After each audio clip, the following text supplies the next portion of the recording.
我那重生回来的夫君沈星月，为了弥补他的白月光，当众悔婚3次，害我这个与他青梅竹马的正妻成了全京城的笑话。第一次，他夺走我掌家之权，交给了他那柔弱不能自理的表妹。你心机深沉，哪有莲儿妹妹半分善良？第二次，他将我为他求来的护身符挂在了他表妹的身上。区区贱妾也配与莲儿相提并论？第三次，他直接将我赶出主院，让我跪在雪地里反思，理由是我冲撞了他即将临盆的表妹，害他动了胎气，为求他不再迁怒我的家人，我耗尽嫁妆，为他表妹买下千年人世宝胎，却听到本该在养胎的表妹正和他的心腹嬷嬷低语：什么重生，不过是我给他下的幻术罢了，等他把江家家产全弄到手，就让他和那傻子一起去死。闻言，我换上丧服，闯入了我公公当朝首辅的书房。父亲，婚约只说两家结亲，并未指定非要沈星逸，我要改嫁给你。沈星行既然如此孝顺，那我提前当他娘，他九泉之下也该明心了吧。沈家书房檀香沉静，我一身缟素推开了那扇沉重的紫檀覆门。当朝首辅，我的公公沈彦之正执笔批阅公文，闻声抬头，深邃的目光落在我身上，他的眉头瞬间紧紧。江氏，你这是何意？星移胡闹，你也跟着疯？我跪在地上，背脊挺得笔直，将头上的白花摘下，放在一边。父亲，儿媳不孝，今日前来是想请父亲休妻。沈彦之的笔尖一顿，在宣纸上留下一个浓重的墨点。休妻？休的谁？我抬起眼，目光清冷。休了我，江氏，然后再娶我。放肆！沈彦之勃然大怒，手中的狼华笔被他重重拍在桌案上，墨汁四溅。你知道你在说什么吗？我当然知道，我无比清楚。我一字一句清晰冷静，将血淋淋的现实拨开在他面前。江家与沈家的婚约只写明两姓之好，并未指定必须是沈星玉。我嫁入沈家1年，恪守妇道，掌家李氏无一错处，却被沈星逸3次当众折辱，沦为京城笑柄。如今他更是为了一个来路不明的女人和他肚里不清不楚的种，要将我置于死地。父亲，沈星逸已不配为沈家嫡子，更不配为您的继承人。您需要一个能稳固您地位、巩固您权势的盟友，而不是一个被女人玩弄于股掌的蠢货。江家能给您这个助力，而我能成为连接两家的最稳固的纽带。我说完，重重叩首，请父亲为了沈家，也为了您自己，娶我。书房内死一般的寂静，只剩下檀香在空气中无声燃烧。沈彦之看着我，眼神从震怒到审视，再到一种深不可测的权衡。他久居高位，早已习惯了用利益去衡量一切。我的提议荒唐悖德，却是此刻唯一能将沈家从这场笑话中拉出来，甚至更进一步的棋。就在他眼中金光闪动，即将开口之时，书房的门被人一脚踹开。江明熙，你这个毒妇，你在这里胡说八道些什么？沈星贼双目赤红，状若疯虎，他身后跟着一脸惊慌、楚楚可怜的白莲。白莲一见到我，眼泪就下来了。姐姐，你怎么能这么跟父亲说话？你快跟星一哥哥回去吧，他只是一时糊涂。一时糊涂？我冷笑。沈星醒却像是被他的话提醒，一把抓住我的手臂，想将我拖起来。你疯了是不是？竟然跑到父亲这里来发疯，还不快滚回去！他的力道极大，像是要捏碎我的骨头。我却纹丝不动，只是冷冷地看着他。沈星行，你现在是以什么身份命令我？我是你夫君。我挑了挑眉。哦，一个为了外事要逼死正妻的夫君吗？你……沈星进被我噎住，脸色涨成了猪肝色。白莲赶忙上来拉架，柔弱地靠在沈星逸欢里。星逸哥哥，你别生气，姐姐她心里苦，我懂的，都是我的错。要不我走吧，我带着孩子走得远远的。他说着，眼泪跟断了线的珠子一样，还抚着那根本不存在的肚子，一副肝肠寸断的模样。真是好一出郎情妾意，伉俪情深，我看着都快吐了。沈星喜果然心疼的无以复加，将他紧紧搂住。莲儿，你胡说什么？我绝不会让你和我们的孩子受半点委屈，谁敢让你走，我就让他死！他说话时，眼神死死盯着我，好一副护花使者的姿态。为了一个满口谎言的女人，他连沈家的脸面和前途都不要了，当他吗？沈燕之的脸色早已阴沉的能滴出水来，他盯着沈星玉怀里的白莲，目光锐利。你就是白莲？白莲身体一僵，怯生生的从沈星玉怀里探出头。是。莲儿见过伯父。沈燕之冷笑一声，声音里带着彻骨的寒意。伯父，我沈家门楣可不是什么阿猫阿狗都能攀的。白莲的脸瞬间血色尽失，沈星逸立刻炸了毛，将白莲护在身后。父亲，莲儿怀着您的亲孙子，他是我上辈子就亏欠的人，这辈子我一定要补偿他。上辈子，我心中冷笑连连。沈燕之显然对这套说辞嗤之以鼻，他只觉得自己的儿子疯了。亲孙子，谁能证明？他目光如刀，刮在白罗的小腹上。白莲吓得说不出话，只会一个劲儿的往沈星徐怀里钻。我能证明，我亲眼看到的。上辈子就是因为江明熙这个毒妇，害得莲儿一尸两命。这辈子我绝不会重蹈覆辙。他指着我，眼中是刻骨的恨意。父亲，您不能信他，他就是个极妇，蛇蝎心肠。他今天敢说要嫁给你，明天就敢给您下毒。真是我的好夫君，给我扣的罪名一个比一个大。我没有反驳，只是静静地看着沈燕之。我知道，跟一个被幻术迷惑的疯子争辩毫无意义。能做主的只有沈燕之。沈燕之的目光在我与沈星行之间来回，最终他疲惫地挥了挥手：“都给我滚出去！”父亲。沈星行不甘心，滚！一声雷霆之怒，让沈星月生生闭上了嘴。他怨毒地瞪了我一眼，才扶着摇摇欲坠的白莲，不情不愿地退了出去。书房里又只剩下我和沈燕之，他看着我，眼神复杂。你提的条件不是不行，我心中一凛，知道正题来了。但江家能给我什么？果然是老狐狸，开口就是交易。我挺直脊背，迎上他的目光。我父亲是吏部尚书，门生故旧遍布朝野，您是首辅，却并非一手遮天。内阁的次辅王大人一直对您的位置虎视眈眈。王大人的女儿嫁的是三皇子，而您一直扶持的是太子。近来太子根基不稳，屡屡被三皇子压制，您在朝堂上的日子也不好过吧？沈燕之的瞳孔猛地一缩，这些朝堂秘辛，我一个深闺妇人本不该知晓。但他忘了，我父亲是吏部尚书，我从小耳濡目染的就不是什么女红针织，而是权谋之术。只要您娶我，江家就是您最稳固的后盾。我父亲会全力助您稳固太子之位，一个稳定的储君，一个没有后顾之忧的联盟，这笔买卖您稳赚不赔。我将我所有的筹码都摊在了他面前。沈燕之沉默了，他在衡量，在计算，许久，他才缓缓开口：“你想要什么？”“我要沈家主母之位，长家之权，以及……”我顿了顿，声音冷冽如冰，处置沈星慧和那个女人的权利。沈燕之深深地看了我一眼。你倒是不掩饰你的恨。被逼到绝路，总要学会反击。他又沉默了良久，他端起桌上已经凉透的茶，喝了一口。此事我需要考虑。我叩首。儿媳恭候父亲佳音。我回到我那被赶出来的院子，名义上还是沈星月正妻，住的却是沈府最偏僻的角落。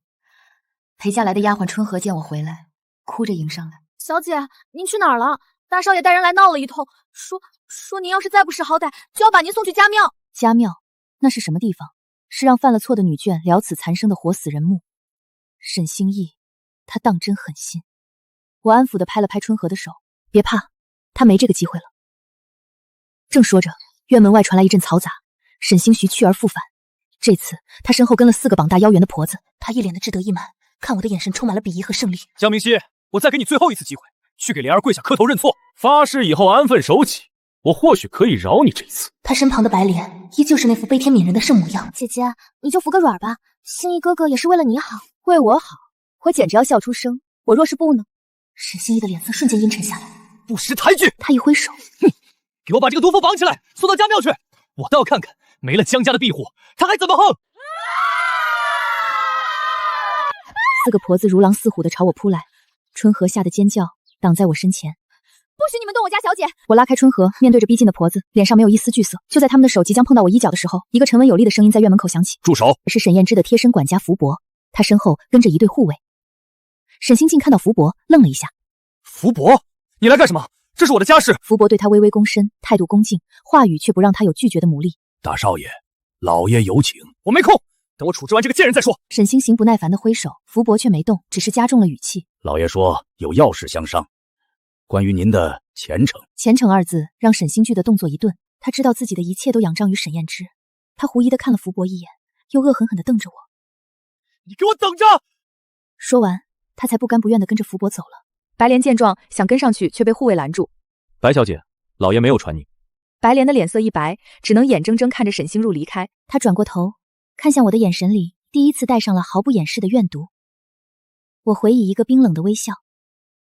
沈星初前脚刚走，后脚福伯就带着人送来了大量的绫罗绸缎、金银首饰。夫人，这是老爷吩咐送来的，您的院子也已经打扫妥当，请您搬回主院。一声夫人，让春和惊得张大了嘴巴。我也有些意外，沈燕之的决定比我想象中来得更快。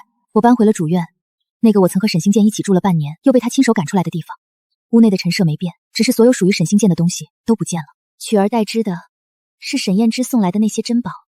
夜里，沈燕之来了，他屏退了下人，坐在主位上，静静地看着我。明天一早，我会向宫里请旨赐婚。我起身对他扶了一礼，谢父亲成全。从今往后，你该改口了。他淡淡道：“我从善如流。”是，夫君。这两个字从我嘴里吐出来，我自己都觉得有些怪异，但更多的是一种大仇即将得报的快意。沈燕之看着我，眼神幽深。希望你记住你今天说的话，也希望你不要让我失望。当然，我们的目标是一致的。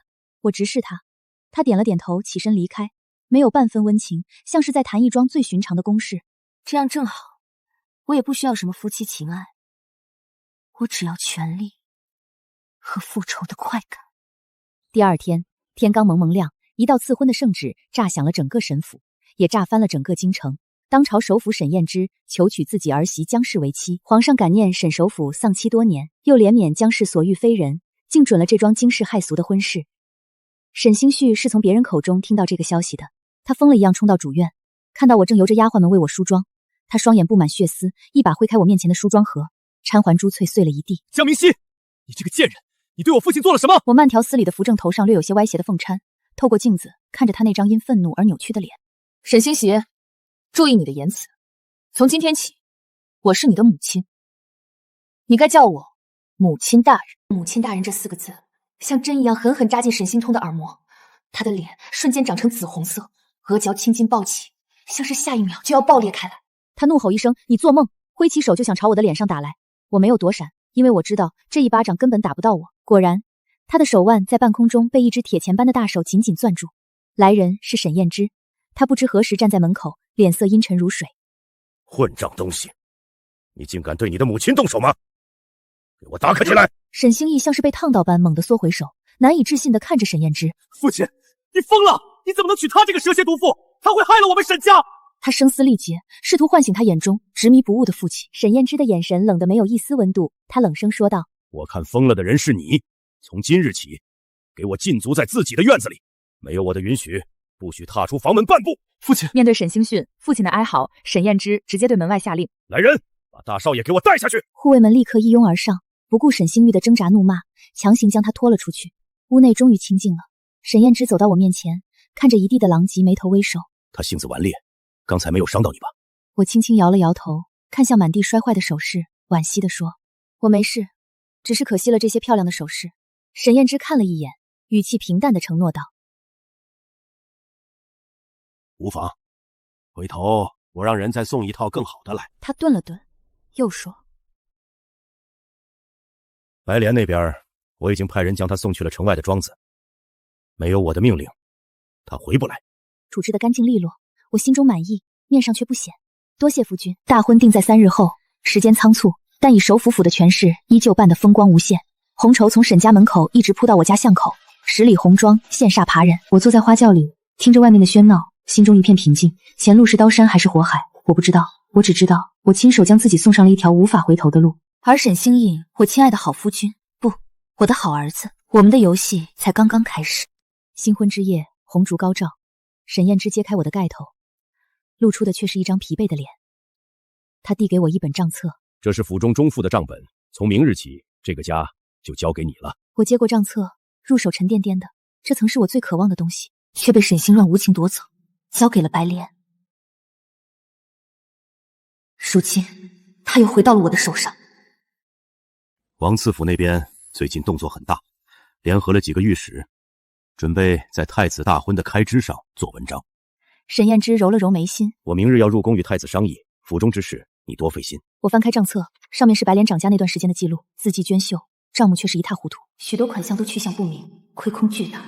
我冷笑一声：“夫君放心，家里的这些老鼠，我会一只一只亲手揪出来。”沈燕之看了我一眼，眼中闪过一丝赞许。他什么也没说，转身去了书房。我知道我们之间不会有寻常夫妻的温存，我们是盟友，是战友，这就够了。我抱着账册坐在红烛下看了一整眼。第二天一早，我便召集了府中所有管事。我坐在主位上，底下乌泱泱跪了一片。这些人都是府里的老人，不少都曾得过白莲的恩惠。此刻看我的眼神，或轻蔑，或不屑，或幸灾乐祸。我将账册重重摔在桌上。上月采买库房亏空3000两，负责采买的刘管事可有什么要说的？一个肥头大耳的中年男人出列，满不在乎地拱了拱手。回夫人，上月白姨娘说要给腹中孩儿祈福，做了几场法事，采买了些珍贵药材，花销大了些也是有的。他把责任推得一干二净，其他人也跟着附和。是啊，夫人，白姨娘心善，时常接济下人，开销自然大。我们都是按规矩办事，账目都是白姨娘亲自过目的。一口一个白姨娘，句句都在提醒我，我这个新夫人不过是个后来者，而他们都是白莲的人。我笑了。白姨娘，如今这沈府，我是主母，一个被送到庄子里的罪妇也配称姨娘。我拿起一本册子，丢到刘管事脚下。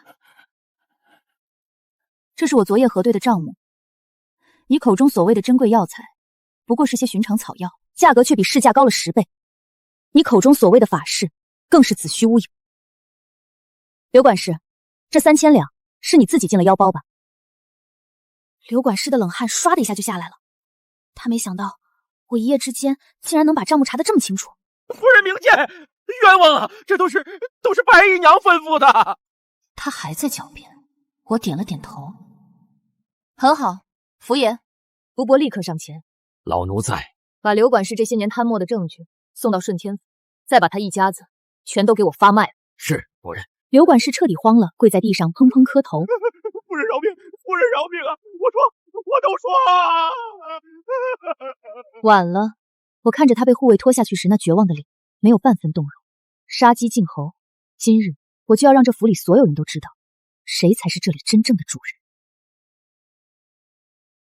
我目光扫过堂下噤若寒蝉的众人，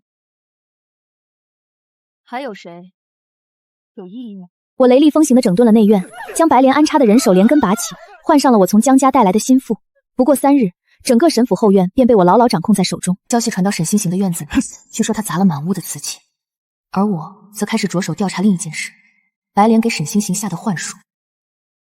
我派人去白莲之前住过的院子仔细搜查，很快，我的人就在他的香炉底下发现了一层灰白色的粉末，又在他床头的暗格里找到了一个小瓷瓶，里面装着几颗黑色的药丸。我将这2样东西连同之前从他心腹嬷嬷那里审出来的口供一并放在了沈燕之的书案上。那嬷嬷熬不住刑，早就把白莲如何买通一个南疆来的游方术士，如何用特制的迷香和药物配合编造的故事，一步步诱导沈星音，让他深信自己重生的经过，全盘托出。沈燕之看着那些东西，久久没有说话。书房里的气压低得吓人，他悉心培养的继承人，竟然被一个女人用如此拙劣的手段玩弄于股掌之间，成了全天下的笑话。这对心高气傲的沈首府来说是奇耻大辱。许久，沈燕天才开口，声音沙哑：“你想怎么处置他？”我垂下眼眸，夫君是他的父亲，如何处置，自然由夫君定夺。我把皮球踢了回去。我知道，沈燕迪比我更想让沈星行付出代价。果然，他闭上眼，在睁开时，眼中已是一片寒霜。传我的话，将那个逆子送到西山的皇陵去。是，让他为历代先皇守灵，没有我的命令，终生不得回京。为先皇守灵，听着荣耀，实则是最苦的差事。西山皇陵偏远苦寒，守灵人终其一生都将被困在那方寸之地，与青灯古佛为伴。这是比杀了他还要残忍的惩罚。我心中涌起一阵扭曲的快意。沈星袭，你不是想补偿你的白月光吗？那就用你的一辈子去那苦寒之地好好忏悔吧。至于白莲，沈燕之没有提，我也没有问，但我知道她的下场只会比沈星玉更惨。一个敢算计首府之子，觊觎首府家产的女人，沈燕之有的是办法让她求生不得，求死不能。解决了这2个心腹大患，我将全部精力都放在了扳倒王赐府这件事上。我利用江家在朝中的人脉，搜集了大量王赐府贪赃枉法、结党营私的证据，然后我将这些证据分批次不着痕迹地递到了那些与王赐府有夙愿的御史手中。朝堂之上风起云涌，弹劾王赐方的奏折如雪片般飞向龙椅。王赐府焦头烂额，自顾不暇，再也无力与沈燕之抗衡。沈燕之趁机扶持太子，巩固了东宫的地位，也让自己的权势达到了顶峰。这天夜里，沈燕之处理完公事，难得没有回书房，而是留在了我的房里。她喝了些酒，看着我的眼神带着几分探究。你比我想象中做得更好。我只是在为自己铺路。毕竟，夫君若是倒了，我这个首辅夫人也当不长久。你倒是坦诚。在夫君面前，我不敢不坦诚。我们之间隔着一张桌子，烛光摇曳，将我们的影子拉得很长。没有情爱，只有清醒的算计和利益交换，这样很好。过几日宫里要办庆功宴，庆祝边关大捷，届时各家女眷都要入宫，你准备一下。是，这是我成为首辅夫人后首次在正式场合亮相，也是向京城权贵圈宣告我地位的开始。我知道这场宴会绝不会平静。庆功宴设在御花园，我穿着首辅夫人规制的朝服，一步步走进那片锦绣丛中，所到之处欢声笑语为之一静，无数道目光或好奇，或嫉妒，或鄙夷，尽数落在我身上。我视若无睹，径直走到我的位置上坐下。皇后身边的长侍女官很快过来寒暄，各家的夫人小姐们见状，也纷纷上前，客气地与我见礼。他们嘴上说着恭维的话，眼神里的算计却藏都藏不住。尤其是我对面坐着的是王四坊的夫人和女儿。王夫人保养得宜的脸上带着一丝假笑，沈夫人真是好福气，能得首辅大人如此青睐，真是羡煞我的。她身边的王小姐，也就是三皇子妃，嗤笑一声，福气，踩着自己夫君和家族的脸面往上爬，这种福气我们可要不起。她的话音不大，却足以让周围的人都听得一清二楚。一时间气氛有些尴尬，我端起茶杯，轻轻吹了吹上面的热气，眼皮都未抬一下。三皇子妃说的是，毕竟不是谁都有本事让自己的父亲焦头烂额，让自己的夫君在夺嫡中节节败退的，这种福气确实独一份。王小姐的脸瞬间长成了猪肝色。我说的正是王次坊和三皇子最近的窘境，而这一切的起作俑者正是我。王夫人连忙拉住自己的女儿，对我挤出一个难看的笑容。沈夫人说笑了，小女不懂事，您别跟她一般见识。我放下茶杯，终于正眼看她。王夫人言重了，我如今是长辈，自然不会跟一个小辈计较，只是也请王夫人回去好好教教三皇子妃，什么叫谨言慎行，什么叫祸从口出。我的话软中带刺，直接将王夫人的脸皮也撕了下来。周围传来几声压抑的低笑，王家母女的脸色精彩纷呈。就在这时，一个尖细的嗓音响起：“皇后娘娘驾到！”众人连忙起身行礼。皇后在一众宫人的簇拥下缓缓而来，她目光扫过全场，最后落在了我的身上。这位想必就是沈夫人吧？我屈膝行礼，臣妇将氏参见皇后娘娘。皇后让我起身，脸上带着和煦的笑。早就听闻沈夫人兰心蕙质，今日一见，果然名不虚传。听闻沈夫人一手丹心，堪称京城一绝，不知今日可否让本宫和诸位姐妹开开眼界？来了，我就知道这场宴会没这么简单。皇后是王次府的远房表妹，与王家一向亲近，她这是要替王家找回场子。我的画技确实出众，但这种场合画什么怎么画都有讲究，稍有不慎就会被人抓住把柄。我若是拒绝，就是不给皇后脸面；我若是应了，前方便是陷阱。我心中冷笑，面上却是一副恭敬不如的模样。能得娘娘谬赞是臣妇的福气，只是臣妇才疏学浅，怕污了娘娘的眼。沈夫人谦虚了，来人，上笔墨。很快，金人便在亭子中央设好了画案，所有人的目光都聚焦在我身上。我缓缓起身，走到画案前，提笔蘸墨。我画的是一幅百鸟朝凤图，构图繁复，气势恢宏，凤凰立于梧桐之上，百鸟环绕，姿态各异，栩栩如生。这幅画既恭维了皇后，又彰显我沈家地位，谁也挑不出错处。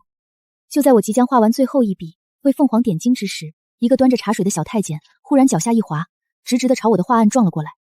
他手中的茶水眼看就要泼上那即将完成的画作，若是这一下泼实了，这幅呕心沥血的百鸟朝凤图便会毁于一旦。在众人面前失仪，丢的将是沈家和我自己的脸。电光火石之间，我手腕一转，用画笔的另一头精准地点在了那小太监的手腕麻根上。他痛呼一声，手一软，茶盘脱手而出。我则顺势一个旋身，宽大的袖袍卷起画案上的宣纸，将其稳稳地带离了危险地带。茶水泼了一地，画却完好无损。整个过程行云流水，快得让人眼花缭乱。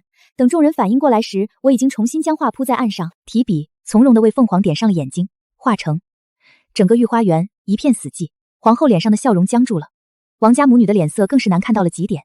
他们精心设计的陷阱就这么被我轻而易举的化解了。我放下笔，将画呈给皇后。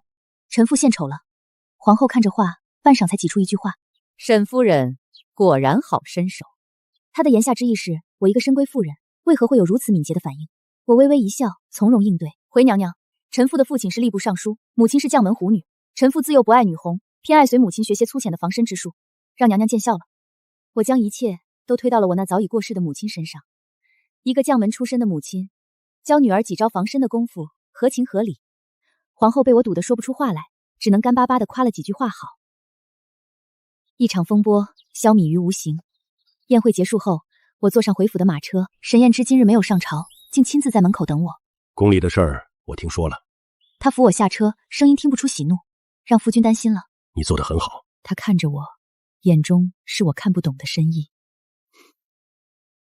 比我想象的还要好。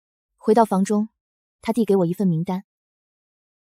这些是王赐府安插在太子身边的钉子，想办法除了他们。我接过名单，上面的人名有些我甚至都打过交道。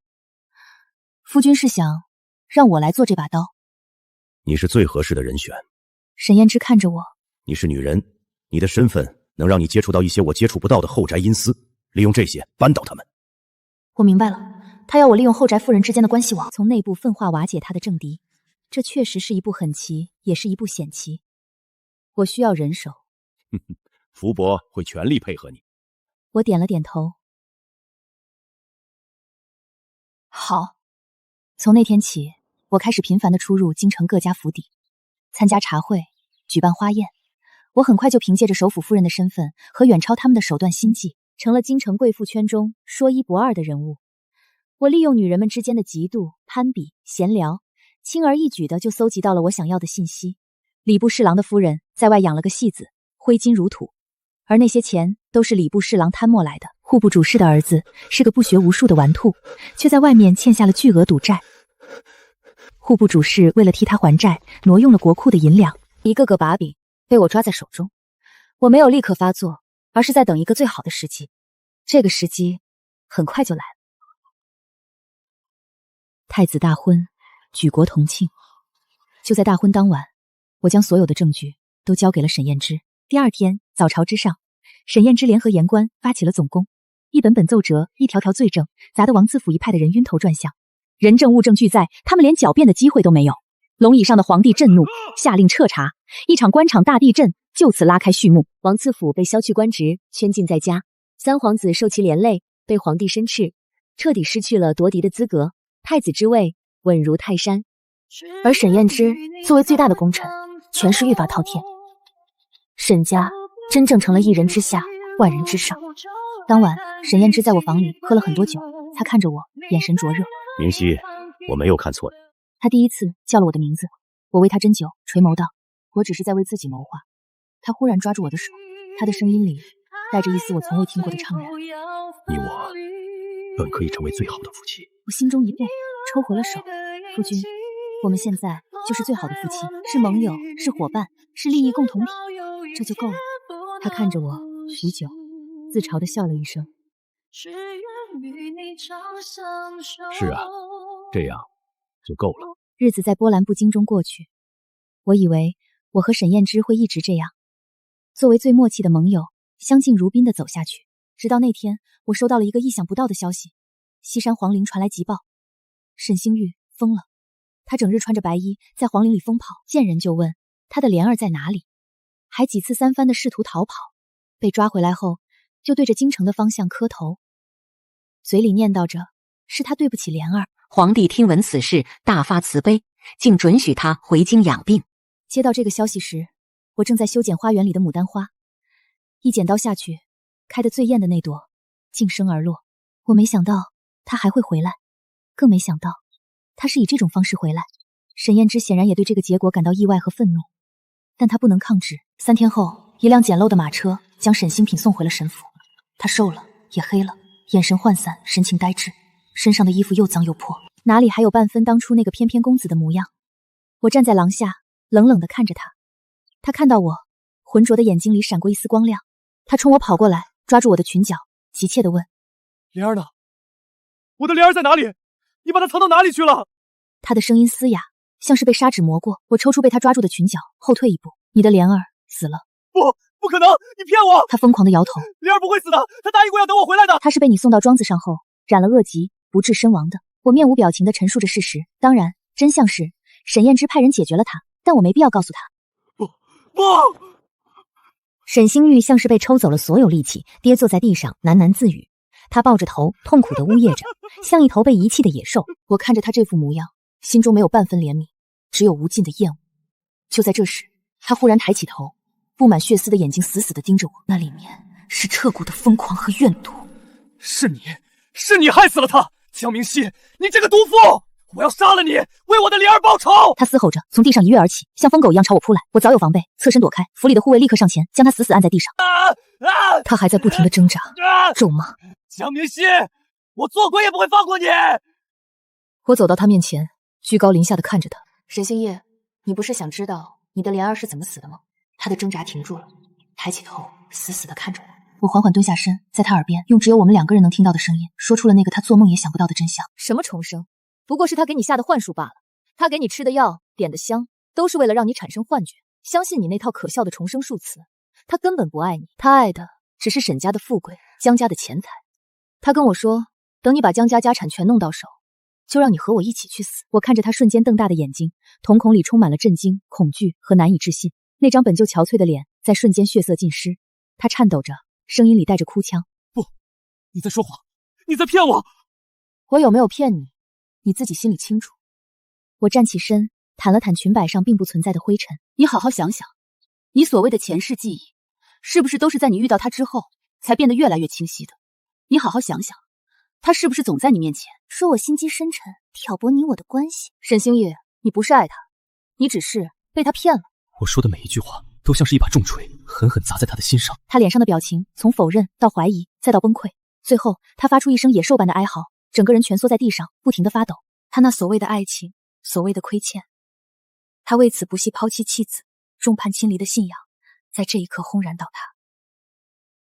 原来他不是什么深情的重生者，他只是一个被骗得团团转的天字第1号大傻瓜。沈星系彻底垮了，他不再吵闹，不再发疯，只是将自己关在屋子里，不吃不喝，不言不语，像一个活死人。沈燕之去看过他一次，出来后脸色铁青。从那以后，他再也没踏进过沈星逸的院子。这个儿子对他来说已经死了，而我终于得偿所愿，我成了沈家的主母，权势在握。我报复了背叛我的男人，让他生不如死。我以为我会感到无比的快乐和满足，但当我站在沈家最高处的亭台，俯瞰着这座金碧辉煌的牢笼时，心中却是一片空茫。这真的是我想要的吗？入夜，沈燕之又来了，她似乎看出了我的心事。后悔了？我摇了摇头，只是觉得有些没意思。她沉默片刻，忽然说：过几日是皇家秋猎，你随我同去。我有些意外，秋猎是男人们的场合，鲜少有女眷参加。去散散心也好。她淡淡道。我没有拒绝。秋猎那天，天高云淡，我换上了一身利落的胡服，跟在沈燕之身边，看着她挽弓搭箭，射下了一只飞燕。她将弓递给我。试试。我自幼随母亲学过骑射，虽然比不上父亲，却也像模像样。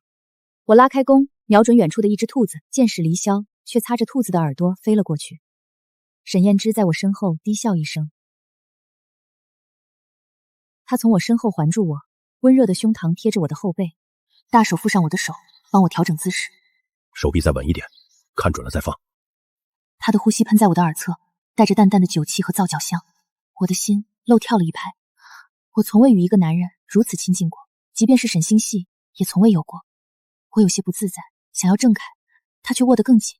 别动，放松。我鬼使神差的，真的没有再动。在他的指引下，我再次拉开弓，箭矢飞出，正中目标。身后传来他满意的轻笑。那一天，他教我骑马，教我射箭，我们并肩在猎场上驰骋。阳光落在他的侧脸，勾勒出英挺的轮廓。他不再是那个高高在上的首府大人，更像是一个寻常的丈夫。我的心不受控制的乱了。回京的路上，我们的马车遭到了刺客的袭击，箭矢如雨点般射来。护卫们拼死抵抗，但刺客人数众多，且招招致命。一支箭穿透车壁，直直的朝我射来，我根本来不及躲闪。就在我以为自死无疑的时候，沈燕一把将我拉入怀中，用自己的身体为我挡住了那致命一击。箭矢没入他后背的声音，沉闷的让我心惊。夫君！我惊叫出声，眼泪不受控制的涌了出来。他却只是闷哼一声，将我护得更紧。别怕，有我。他的血温热的震透了我的衣衫，我从未如此害怕过。我怕他会死。沈燕之伤得很重，箭头淬了毒，太医们束手无策，整个首府府愁云惨淡。我跪在床边，握着他冰冷的手，一遍遍地喊着他的名字。他陷入了昏迷，脸色灰淡，气息微弱。我第一次发现，这个我一直当作盟友的男人，不知何时已经在我心里占据了如此重要的位置。我不能让他死。我派人去请了京城所有有名的郎中，悬赏万金，只求能解他身上的毒。可所有人都摇头叹息。就在我快要绝望的时候，一个意想不到的人来到了我的面前。沈星瑜。他比之前更瘦了，几乎脱了相，眼神却带着一种死灰复燃的清明。他站在我面前，看着床上的沈燕之，嘴唇动了动。我有办法救他。我猛地抬头，不敢相信自己的耳朵。他从怀里拿出一个小小的金囊，声音干涩：这是莲儿留下的，她说这是南疆的奇药，能解百毒。我不知道是不是真的，但这是唯一的希望了。我看着他手中的锦囊，心中百感交集。白莲留下的东西，我能信吗？万一这是另一个陷阱呢？沈星逸看出了我的犹豫，苦笑一声：你放心，我不会害他。他是我父亲，也是我唯一对不起的人。他顿了顿，眼神黯淡下去。我已经什么都没有了，如果父亲再出事，我也不想活了。他的眼中是我从未见过的悔恨和绝望。我看看他，又看看床上命悬一线的沈燕之，我别无选择。我接过锦囊，将里面的药丸喂进了沈燕之的嘴里，剩下的只能听天由命。我守在沈燕之床前3天3夜，未曾合眼。第4天清晨，沈燕之的指尖动了一下，我喜极而泣。太医赶来诊脉，惊喜地发现他身上的毒真的解了。沈燕之醒来后，看到我通红的眼睛和憔悴的脸，第一句话是：让你担心了。我的眼泪再也忍不住，汹涌而出。他抬起手，想要为我拭去眼泪，却牵动了伤口，疼得皱起了眉。我连忙按住他：别动，你伤还没好。他看着我，虚弱地笑了。明熙，我没事。我们相视而笑，仿佛之前知情知所有的算计和隔阂都在这一刻烟消云散。屋外，沈星逸听到消息，默默地转身离开。他佝偻着背，身影萧索，像一个瞬间老了20岁的男人。他没有再来见我们。几天后，福伯来报说沈星逸自请去家庙为沈家祈福，终生不出。我沉默了许久，终是点了点头。或许这对所有人来说都是最好的结局。沈燕之的身体在我的悉心照料下一天天好起来。刺杀他的幕后主使也很快查清，是已经被逼到绝路的三皇子和一些不甘心失败的王家余孽。沈燕之伤好后，以雷霆手段将这些人彻底清除，朝堂之上再无人能与他抗衡。半年后，太子登基，沈燕之被封为摄政王，权倾朝野。而我作为摄政王妃，成了这个国家最尊贵的女人。